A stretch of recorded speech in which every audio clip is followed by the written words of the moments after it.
Hey everybody, and welcome to Prompt Engineering 101. I am going to give you a quick tutorial on prompt engineering for ChatGPT. We will go through and learn a few things. Hopefully, as soon as I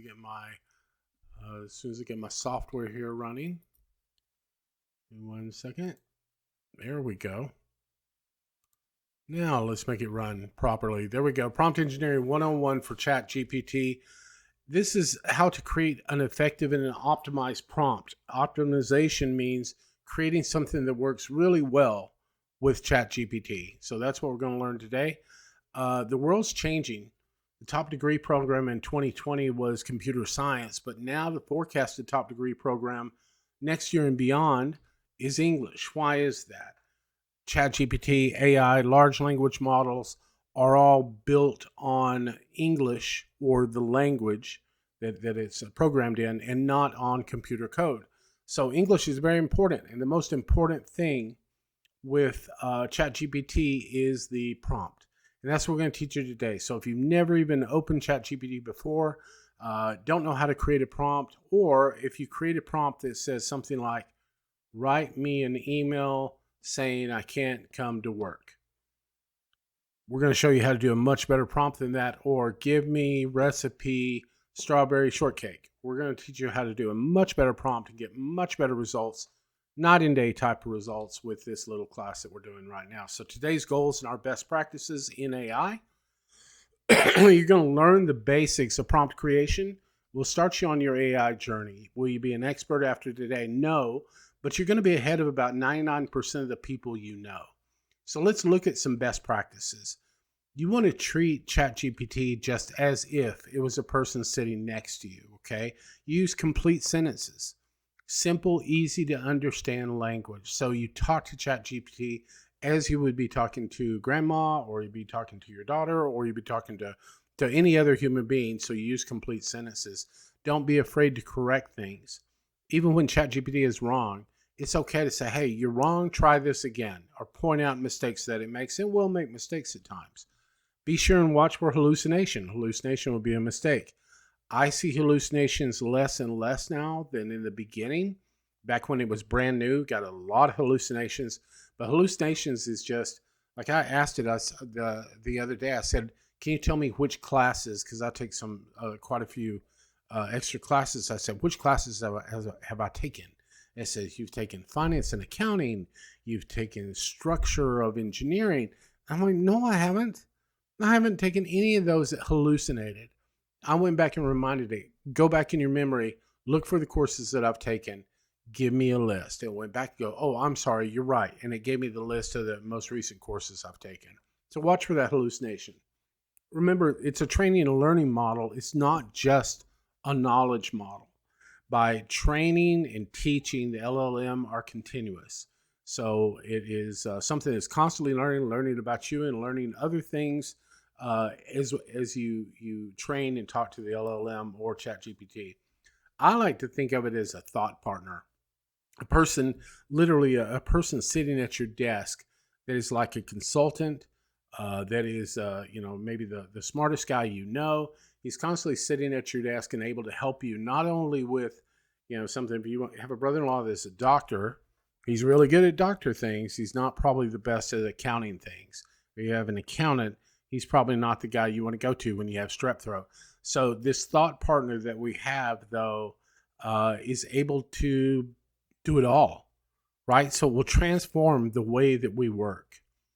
When you ask for words from people, or even from ChatGPT itself, you say, give me words that describe ChatGPT and AI. That's a word cloud showing the words. The bigger the word, the more common they turn up. But you got things like thought partner, brainstorming, creative, adaptive, responsive, accurate, articulate, etc. So there's a lot of adjectives in that word cloud that explain what the perception of ChatGPT is. And I think those are all great descriptions. The word expert, collaborative, intelligent, brainstorming is something we don't do a lot of. That's where we use ChatGPT as a thought partner and brainstorm back and forth. looking for answers to questions that we have that we just don't know what to do. So, yeah, that word cloud I think is really indicative of what ChatGPT really is. In traditional business school, they teach you always have and this is in economics and really in any kind of business school class you take. They talk about input, throughput, and then output, right? So you take a tree, you run it throughput is the mill, the output you have lumber to be used to build a house. In AI and ChatGPT and really any LLM or large language model, you don't have input, you have a prompt. And the prompt is telling artificial intelligence what you want it to do, and then it provides output. So the prompt is incredibly important. So let's talk in this little mini course about prompts and what makes prompts good. First of all, a prompt is a set of instructions to get what you need. Simple as that. It's a set of instructions. It can be as short or as detailed as you want. I've seen prompts and written prompts that are one sentence. I have seen prompts that are 15 pages single spaced. So the prompt can't be too short and it can't be too long. What I'm going to teach you is to use a methodology where you get a really good prompt in the beginning and get better output. Okay, so let's take a look at that. What we're going to call this is the role method. The role method is ROLE, which R stands for role. I'm going to tell ChatGPT or AI who I want it to be. Then output, what do I need in the end? I need for you to be X, and after you're done, I need for you to give me Y. Limitations, ROL. Limitations, explain how I want the output to come back to me and what I don't need as well. So in other words, limitations mean here are your do's and don'ts when you give me the output. And then extras, we add in extra information and descriptions to get better results. All right, so we'll talk about every one of those, but if you learn nothing else today, remember ROLE, give it a role, tell it the output you want, limitations and extras, and you'll be way ahead of the game. So the R in our role framework is, of course, the word role. What role do I want ChatGPT to play as my thought partner? What is the role I want them to play? So a persona prompt within the role is establish a role I want them to play to get what I need. Okay, so the R in role is also role. Act as if you are a baker. Act as if you are a personal trainer. Act as if you are a professional bookkeeper.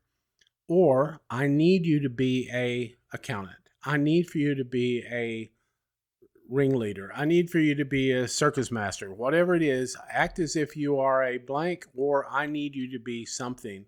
Or you can use, hey, you have 10 years experience dealing with newborn puppies. You have 5 years experience as a kindergarten teacher. You have 25 years experience being an attorney doing family law. So the R in role is telling it who you need it to be. All right. That's really important. Telling ChatGPT who you need it to be is important in the role methodology. So let's create a role. As my thought partner, I need to tell it to be something. We're going to kind of through all this presentation and course, we're going to use like 3 or 4 different examples, and we'll create some really cool prompts by the end. So we'll stay consistent from the time that we start now all the way through, and then we'll see what our results are when we get finished. So basic examples. Act as if you're a chef. Give me a recipe for a pie. That would be enough of a prompt in a very basic way. You don't know if you're getting apple pie, chocolate pie, mud pie. You don't know what you're going to get, but act as if you're a chef. And then we're going to ask for a recipe for a pie. We're also going to ask it to act as if you're an attorney. I'm going to have you review a contract for me. I need you to be a musician because my kid has stage fright when he plays. And then you have 10 years experience as a pharmacist. Give me some tips on weight loss. So those are some of the role examples that you would use in ChatGPT to establish that person's role or your thought partner's role. Now, you can add extras at the end, but I like to add my extras sometimes right at the beginning, right up front, right after I have told my thought partner who I wanted it to be. You're going to be a chef. Great. Now I'm going to add some extras. Act as if you're a chef. You've won awards for your Southern cooking style, and you've written 2 cookbooks that are bestsellers. You speak all over the country. You give people ideas and recipes that they would never dreamed of before. How would you like to have that person as your buddy? Right? That a chef that has done that type of thing, who lives next door to you, who you can use whenever you're cooking or making something special. That's what we just created. We created this incredible chef that's sitting there in the house with us, sitting next to us right now. So now act as if you're an attorney. You got 20 years experience in commercial and contract law. You've written thousands of employment agreements, and you're known as an expert in employment law space. You've never lost a case. You've been chosen one of the best employment lawyers in the United States. That's awesome also. So now we've created this great thought partner as an attorney. I need you to be a musician that specializes in working with kids who are learning to play the piano. You've taught piano for 10 years. You understand how difficult it is at times for kids to want to practice. You have some very unique and cool ways to get kids to love the piano and give them tools on learning to play. So all of these are building the persona again, the role of this thought partner for you. And finally, you got 10 years experience as a pharmacist. You understand weight loss, how the new weight loss medications affect other aspects of the body. You're an expert on people over 40 who are taking GLP-1s, and you give advice and counsel as an expert in those medications. So those are the roles. Those are the 4 prompts that we're going to work on through the next few minutes. I'm going to show you how to add on to those and get some incredible results with these optimized prompts. So back to the role framework. The O is for output. So our output is what we need. That's what we need in the end, is the O from output. So R being role, O being output, L limitations, E extras. Now we're going to assign a role that we want ChatGPT to play, which we've done. Now we need, what output do we need or want, and tell us how you want it presented to us. All right. And then after this, we'll cover limitations and extras. But right now, for now, let's go on into output.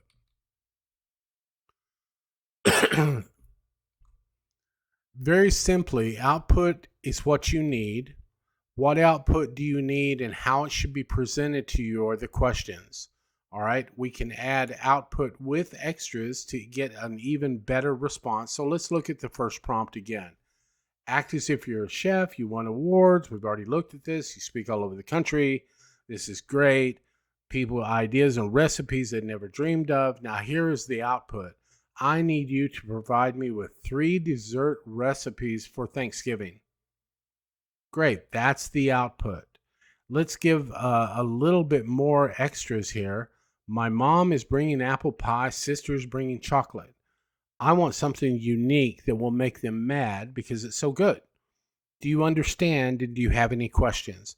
So what is, again, we're doing output. What is the output? I need you to provide me with 3 dessert recipes for Thanksgiving. That's the output. The extras are, mom's bringing apple pie, sister's bringing chocolate. You want to beat them, obviously, and make them mad because your recipe and your pie is going to be better. Here's the second prompt. Act as if you're an attorney, 20 years experience in commercial and contract law, blah, blah, blah. You're the best attorney in the world. Here's the output. I need you to review an employment agreement that my brother's company wants him to sign. I need you to see if there's anything out of the ordinary, if there's anything that he should need to discuss with them. Do you understand? Do you have any questions? So our output is, we need an opinion or an evaluation on this employment agreement that my brother's company wants him to sign. That's the output. The next one,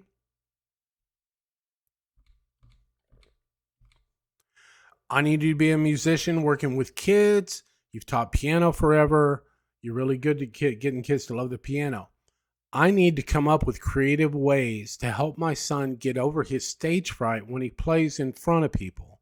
So your output is a little different than what typically people thought it would be, right? You didn't think, okay, I need someone to help a kid who has terrible stage fright when he plays in front of people. You thought you were going to have you're going to be need an output of help me figure out how to get my kid to practice.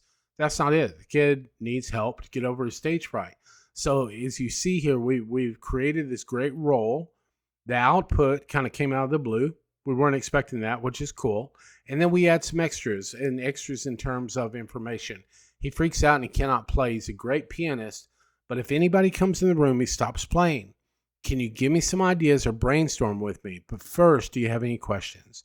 So this is the output we're asking for here is brainstorming and ideas. So this prompt is just a little bit different than the other two that we've looked at so far. You've got 10 years as a pharmacist. You understand weight loss. Here is the output. My Ozempic stopped working. Asked me, my Ozempic has stopped working. That's the output. That it's not a real great example of output, but that's what it is. My Ozempic stopped working. I lost weight for 3 months and now it stopped working completely. Can you ask me some questions and then maybe come up with ideas to help it get restarted? Before we start, ask me any questions and let me know when you're ready. So on this prompt, it's a little different. Our output is actually requesting a discussion. We're asking to brainstorm back and forth, not just get output as an answer. So we're asking for a thought partner to figure out how we can get Ozempic working again on someone who has their weight loss medication, their weight loss has stalled. So prompt limitations, if you'll remember, the prompt limitations are do's and don'ts. So we're moving through the role framework of ROLE. What output do you want? And then finally, what limitations do you want? For example, put it in bullet point format. I want a narrative. I want a chart. I want a spreadsheet. Include all of your do's and don'ts. All right.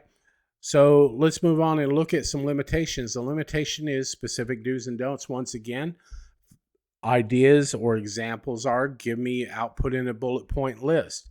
Here's one of my favorites. Write the output as if a 7th grade boy who makes C's would write it. So you want it really basic, right? Don't use flowery language. Give me the output in Excel.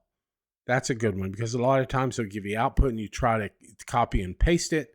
No, just ask it to put it in Excel for you and download the Excel. Or give me the output in a Word document. I need a summary of this, but I need for you to keep it under 100 words.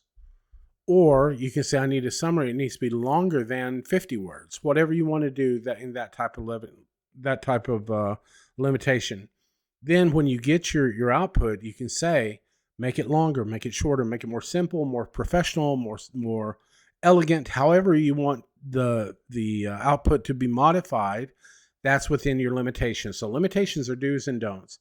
Be sure and give it to me this way. Don't give it to me that way. Don't make it sound like it came from AI. Don't make it sound like a PhD wrote it. Do make it sound like someone who knows what they're talking about wrote it. So those are limitations on how you get really good output. Now, extras we've kind of covered as we've gone along here in the ROLE framework, the role framework. The extras are add as much information in the prompt as possible to give it context. Explain the role that who ChatGPT you want them to play. Explain it very, very well, like we were talking about the attorney. We were talking about the music teacher with lots of experience. So extras is just adding a lot of information. So rework, train, repeat. If you do have problems and you're not getting what you want, it's okay. And it's encouraged to say, look, I am not getting what I want. Ask me some questions that would help you being ChatGPT. I'm not getting what I want. Ask me questions to help you clarify.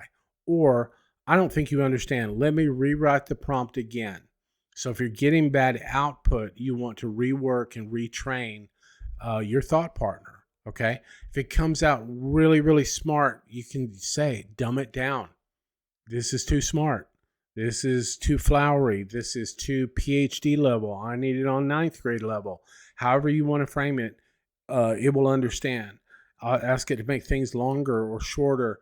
You can also send it to a website. And then after it's evaluated that website, like if I send it to a website of one of our competitors at work, right? Say, go to this website. This is my competitor. You know what company I work for. Come back and tell me what is the best way for us to compete against my competitor. That's a good thought-provoking prompt for your Chat GPT, but you might frame it with a role of act as if you're a business consultant. You're really good at setting up value propositions for companies. I could go through a whole thing saying how smart you are in positioning companies to be competing with another company. But that's what you can do is you can send it to a website, have it completely study that website, and come back. You can also upload a document, spreadsheet, article, anything. And I tell it, I'm uploading a document for you to review. Let me know when you've reviewed it, and I'll tell you what I need next. Okay. Now, other times I will use what's called a two-shot prompt. And what that means is I'm not going to get all heavy into this. What that means is I will give it two examples. I will say, I need for you to create a list of 100 zip codes in the state of Texas. And I want the zip codes to be formatted like this. And I will upload a document that has zip codes. It'll say city, state, zip code. And I want you to format it like this. It's called a two-shot prompt. That's just basically telling it, I need you to give me the output like this, and giving it an example, either upload it or paste it in. So that's something that's got a little more depth to it that we could talk about. But right now, just remember, it's great to say, here's how I need my output like this. And it will give you the output like this, just how you just showed it previously. Okay, so let's do this. We're going to take our prompts and we're going to open up ChatGPT, and I am going to enter our prompts, and let's see what kind of response that we get from the prompts that we've created here together. Okay, prompt number 1, act as if you're a chef. You won awards for Southern cooking. You wrote all those cookbooks. You're really smart. I need you to give me 3 dessert recipes for Thanksgiving. Mom and my sister are bringing stuff. I don't want to do what they're doing. So give me something that unique will make them mad because it's so good. Do you understand? Do you have any questions? So let's get this prompt, put it in ChatGPT, and see what kind of response that we get. Okay, so taking our first prompt that we wrote together. Act as if you're a chef. You've won awards for your Southern cooking. You've written 2 cookbooks. Mom is bringing apple pie. Sister's bringing chocolate. Give us something that will make them mad. Do you have any questions? So let's put that in, and let's have ChatGPT come back to us. I completely understand the assignment. Thanksgiving desserts will blow everyone's socks off. They'll be glaring at you with envy. Here's 3 unique desserts. Let's see what they came up with. Sweet potato cheesecake with pecan praline topping. Why they'll hate you for it. So that's awesome. Right? She really did understand the assignment. When I say she, I refer to my ChatGPT thought partner as Allie. That's her name. And Allie knocked it out of the park with this one. Second, cornbread and honey pudding with bourbon whipped cream. Why they will side-eye you. Okay, thank you, Allie. That's what we want. We want to be side-eyed, right? That looks great. Bakes for 30-35 minutes. Not very long. It looks like nothing weird other than 6 cups of crumbled day-old cornbread, which I would probably be able to find at my grandmother's house back in 1978, but not today. And then finally, pumpkin churros with maple cream dipping sauce. Why they will curse your name. Allie's doing great. Really gave us some super ideas in terms of making my mom and sister, really jealous. Now, Donnie, go claim your Thanksgiving dessert throne. Let me know if you need more twists or tips. So that's great. Let's do our second prompt to see if she does as well with that. Our second prompt acts as if you're an attorney. You have 20 years experience in employment law, contract law, etc. So it says, got it, Donnie, I understand. Please share the employment agreement details or clauses that we want her to focus on. She'll review it thoroughly and flag anything unusual. So let's go ahead and upload that document now. Okay, we've got our employment agreement that we need to upload. I will grab that real quick out of my handy dandy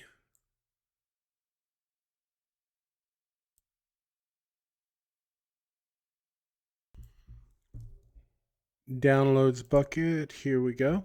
So I've got the employment agreement that I've written before. This is an employment agreement that I wrote that I put some really weird things into. So let's upload it because I wanted it to be something to watch ChatGPT pick out some things that were unique and not standard. So after reviewing the employment agreement, here are the key points your brother may want to discuss with the employer. So it remembers that it's your brother, right? First of all, non-competition. Your brother should clarify what constitutes direct competition. Awesome. Non-solicitation, great. Now, one thing that was in there is in the employment agreement that I put into it was termination for traffic violations. It says in the employment agreement, if you get a traffic ticket, you are fired. So ChatGPT picked up on that. It says termination for traffic violations. This clause is highly unusual. Yeah, it does. If your brother's role does not involve driving, this could be considered overly punitive. Need to question its relevance. I also put into the agreement, I wrote into it, if you're ever late more than once, you are fired. It picked that up as well. Termination for being late more than once in a year is extremely strict. Your brother should negotiate for a more lenient policy. So there's some other things that came back and want your brother to go and negotiate back with the employer. Gave a good, nice list of those things. ChatGPT does not take the place of an attorney. I'm going to need to say that. Obviously, you need to utilize your attorney when needed. But this is just a great way for you to know as a layperson what's going on with something you're going to execute or sign. And then it gives recommended next steps, seek clarifications, negotiate modifications, and it also will tell you consult an employment attorney, in real life, right, for additional input and counsel. So moving back to our next prompt, our 3 of 4. This is the one I need you to be a musician that specializes in working with kids who are learning to play the piano. You taught piano for 10 years, etc. Help my kid get over his stage fright. Give me ideas and brainstorm with me. In other words, if you'll remember, the output we wanted was, can you give me some ideas or brainstorm with me? But first, do you have any questions? Let's see what Allie has to say. I understand the situation. Oh, do have questions. So now Allie's coming back and giving us some questions to answer before she gives us output, which is awesome. How old is your son? Well, let's say my son is 13. He gets nervous in front of everyone. Never had a successful performance. What's his personality like? He's very shy and sweet and kind. Does he prefer playing structured pieces or improvising? He likes structured music. So we're giving her a little bit more input, so we actually are brainstorming now. So that gives me a clearer picture. Here are some creative, gentle, and structured ways to help your son overcome stage fright and build his confidence. And here's the idea. Start with invisible audiences. Play for stuffed animals or pets. Record himself. That's a good idea. Let him listen back and notice all the positives. Create a safe mini performance routine, a one-person audience, family circle of encouragement. Incorporate games. Make the piano a confidence zone. Role play and visualization. Pretend to be a concert pianist. Have him dress up. That's kind of cool. Gradually normalize being watched. Reframe mistakes as fun. Provide encouragement without pressure. There are some ideas. I can also suggest some structured pieces or practice routines to help him along the way. So remember, now you've got a music teacher.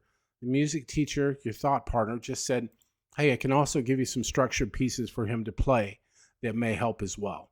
So obviously, because of the really good prompt we wrote, we got really good output. Okay, let's move on to our last prompt. Our last prompt was the pharmacist, if you'll recall. The pharmacist that specializes in Ozempic and weight loss and people who are taking GLP-1s. Our Ozempic stopped working. We lost weight for 3 months and it stopped. Can you help us? So now Allie or ChatGPT has come back and said, what dosage are you on? Did you experience side effects? Talking about lifestyle factors, weight plateau history, other medications or supplements, metabolic health, lifestyle stressor changes, or questions rather, injection technique and timing and physical activity.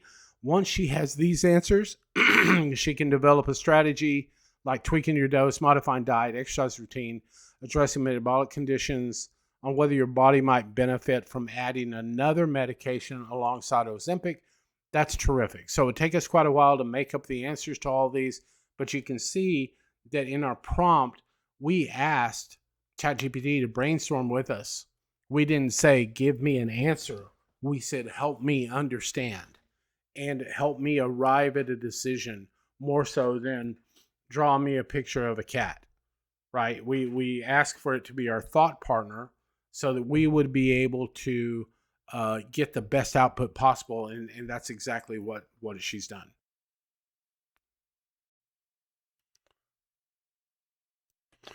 So wrapping it up here, let's give you something I thought that would be helpful. It's a ChatGPT cheat sheet. And this basically reminds you of the role framework, the role, output, limitations, and extras.